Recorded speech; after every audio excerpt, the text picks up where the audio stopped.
안방문이 반쯤 열려 있었습니다.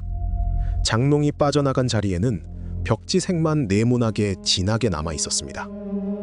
저는 그 빈 방 한가운데에 서서 문틀 하나를 보고 있었습니다. 거기에는 연필로 그은 금이 있습니다. 8살, 10살, 13살. 어머니가 제 키를 재주시던 자리입니다. 2달 전 어머니는 이 집 화장실 앞에서 넘어지셨습니다. 삼초였습니다. 30년을 사신 집을 정리하고 어머니는 이제 저희 집으로 오십니다. 그런데 여러분, 저는 오늘 어머니의 짐을 싸다가 상자 몇 개에서 이상한 것들을 발견했습니다. 그리고 알게 됐습니다. 어머니는 알고 계셨습니다. 저는 올해 44, 서준호라고 합니다. 6년 전에 아버지가 돌아가시고 어머니 최영자 씨는 이 집에서 혼자 지내셨습니다. 첫 상자에는 앨범이 들어갔습니다. 아버지와 어머니의 젊은 시절, 제 돌잔치, 운동회. 어머니는 올해 71입니다. 저는 일요일 저녁마다 전화를 드렸습니다. 밥은 드셨어요? 먹었지. 어디 편찮으신 데는요? 없다. 걱정 마라. 20초면 끝나는 문답이었습니다. 하지만 저는 그 전화를 한 주도 빠뜨리지 않는다는 것으로 아들 노릇을 하고 있다고 믿었습니다. 여러분, 그 없다, 걱정 마라가 무슨 뜻이었는지 저는 이 짐을 싸면서 배웠습니다. 부엌에서 처음 하는 소리가 나왔습니다. 반찬통이 전부 손바닥만 했습니다. 예전에 김장김치를 통째로 담던 큰 통들은 베란다에 씻겨서 쌓여만 있었고요. 냉장고 분에는 반찬 가게 전화번호가 붙어 있었습니다. 생각해보니 그랬습니다. 어머니는 언제부턴가 시장 대신 집안 마트만 다니셨습니다. 30년 다니시던 목욕탕도 작년부터 안 가셨고요.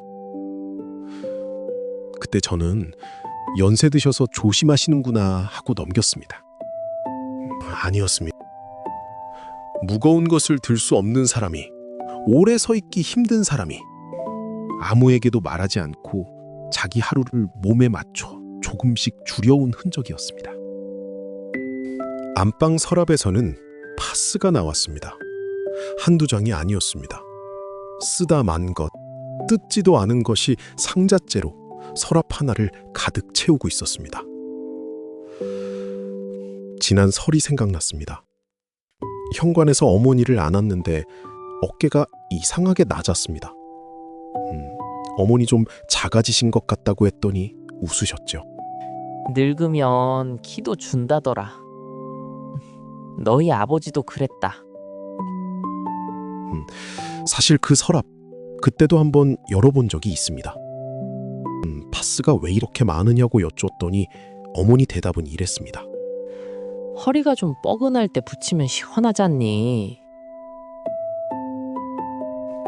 그러고는 명절 음식 얘기로 말을 돌리셨습니다. 여러분, 부모의 서랍은 말을 합니다. 저는 그 말을 흘려들었습니다. 거실 달력을 떼다가 작년 10월장이 눈에 밟혔습니다. 보건소 검진이라고 적힌 날짜에 볼펜으로 2줄이 그어져 있었습니다. 어머니 글씨였습니다. 그해 가을에 제가 말씀드렸었거든요. 어머니, 이번 검진은 저랑 같이 가요. 반차 내면 됩니다. 어머니는 손사래를 치셨습니다. 네가 뭘 와, 회사 바쁜데. 혈압은 동네 병원에서 재면 된다. 저는 2번 권하지 않았습니다.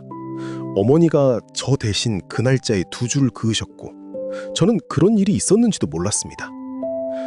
말하면 아들이 온다. 아들이 오면 회사를 뺀다. 어머니의 셈은 늘 그 순서였습니다. 당신 몸은 늘 그 셈의 맨 뒤에 있었습니다. 사고가 난 날은 화요일이었습니다. 저녁에 씻고 나오시다가 화장실 문 앞 물기에 발이 미끄러졌습니다. 3초, 그걸로 끝이었습니다. 어머니는 일어나려고 했지만 오른쪽 다리에 힘이 들어가지 않았고 전화기는 거실 탁자 위에 있었습니다. 어머니는 몇 시간에 걸쳐 마룻바닥을 조금씩 기어서 그 전화기까지 가셨습니다. 그리고 119를 누르셨습니다. 제 번호가 아니라요. 나중에 여쭸을 때 어머니는 아무 일 아니라는 듯 말씀하셨습니다. 한밤중에 너를 뭐하러 깨우니? 구급차가 더 빠르잖니. 여러분, 저는 그 밤을 본 적이 없습니다. 그런데 요즘도 눈을 감으면 어두운 마루를 한 뼘씩 기어가는 어머니가 보입니다. 그 몇 시간 동안 어머니가 무슨 생각을 하셨을지도요. 수술은 다음 날 아침이었습니다. 고관절 골절, 부러진 곳을 인공관절로 바꾸는 수술이었습니다. 사진을 보던 선생님이 짧게 말했습니다. 뼈 상태가 연세보다 한참 앞서 있습니다. 이 정도 뼈면 크게 넘어지지 않아도 부러집니다. 저는 그 말 앞에서 처음으로 무너졌습니다. 크게 넘어지지 않아도 부러지는 뼈로 어머니는 혼자 김치통을 들고 이불을 널고 파스를 붙이며 살고 계셨던 겁니다. 마취에서 깬 어머니가 저를 보고 처음 하신 말은 이랬습니다. 미안하다. 바쁜데. 아픈 사람이 아프다는 말보다 미안하다는 말을 먼저 했습니다. 짐 정리가 끝나갈 무렵이었습니다. 장롱 맨 아래 칸 개어둔 이불 밑에서 종이 가방이 하나 나왔습니다. 안에는 약봉투가 들어있었습니다. 3년 전 날짜, 정형외과 이름, 그리고 진료 확인서에 적힌 4글자. 골다공증. 어머니는 3년 전에 이미 병원에 다녀오셨던 겁니다. 허리가 하도 아파서 혼자 버스를 타고 가셨고 검사를 받으셨고 약도 2달을 지어 드셨습니다. 그리고 약을 끊으셨습니다. 봉투 안에는 반이 남은 약이 그대로 들어 있었습니다. 여러분, 어머니는 짐작하고 계셨던 게 아닙니다. 진단명으로, 종이로 알고 계셨습니다. 그 뒤로 3년 내내 그 종이를 이불 밑에 넣어두고 아무에게도 말하지 않으셨습니다. 그 봉투를 들고 안방으로 돌아왔을 때 문틀의 눈금이 다시 보였습니다. 발뒤꿈치 붙여라, 고개 들고. 8살 제 키를 재주시던 어머니 손이 생각났습니다. 도배를 새로 할 때도 어머니는 그 문틀만은 칠하지 못하게 하셨습니다. 저는 거기에 어머니를 한 번이라도 세워본 적이 있었던가요? 병원에서 잰 어머니 키는 젊을 때보다 4cm가 줄어 있었습니다. 등뼈가 소리 없이 조금씩 주저앉으면서 키를 조금씩 가져간 겁니다. 의사 선생님은 오래전부터 진행된 골다공증이라고 했습니다. 뼈는 10년 넘게 비어갔고 어머니는 3년을 혼자 알고 계셨고 저는 매주 전화를 드렸으면서 아무것도 몰랐습니다. 밥은 드셨어요? 먹었지. 그 20초 사이로 3년이 지나갔습니다. 어머니는 지금 재활병원에 계십니다. 오전에 한 번, 오후에 한 번 보행기를 밀면서 복도를 왕복하는 게 하루 일과입니다. 지난주에 복도 끝 창가에서 어머니와 커피를 마시는데 어머니가 창밖을 보신 채로 불쑥 말씀하셨습니다. 말하면 네가 와야 하잖니.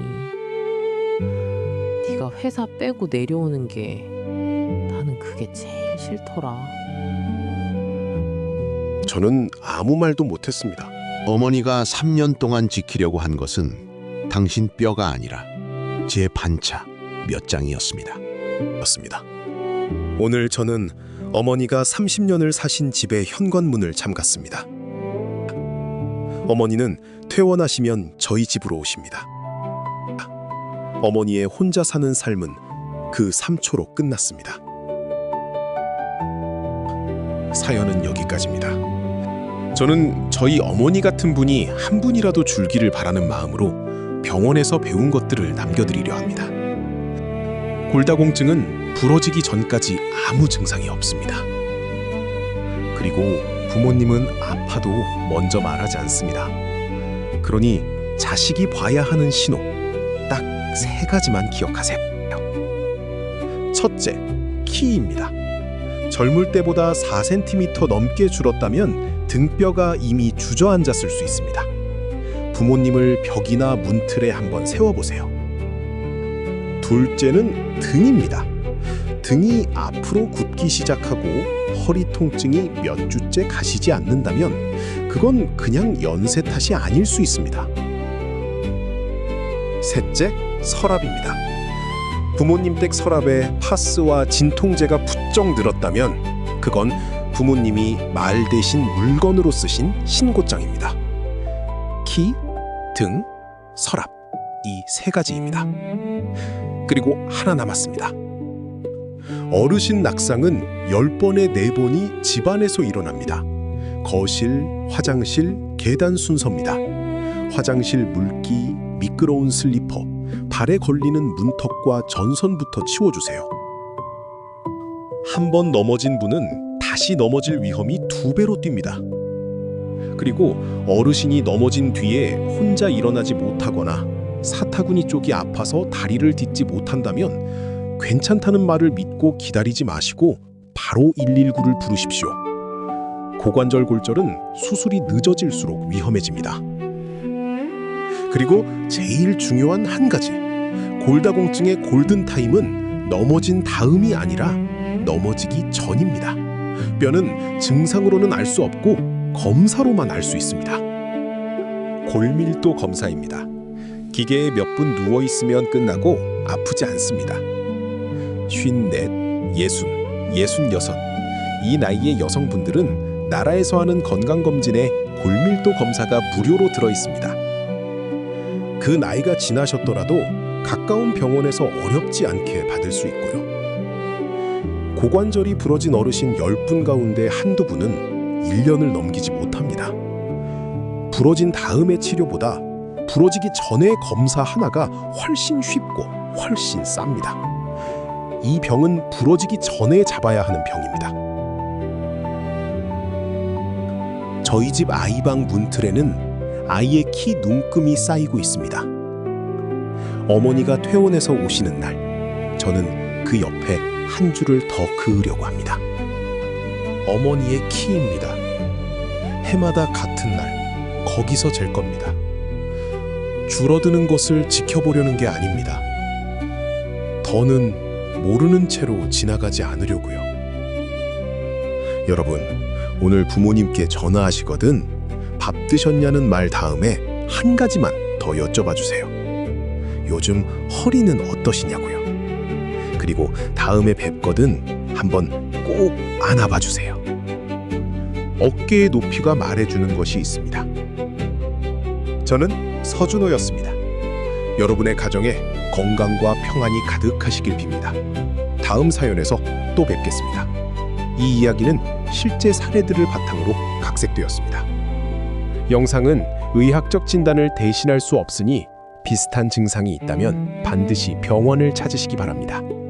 구독과 댓글은 다음 사연을 만드는 큰 힘이 됩니다.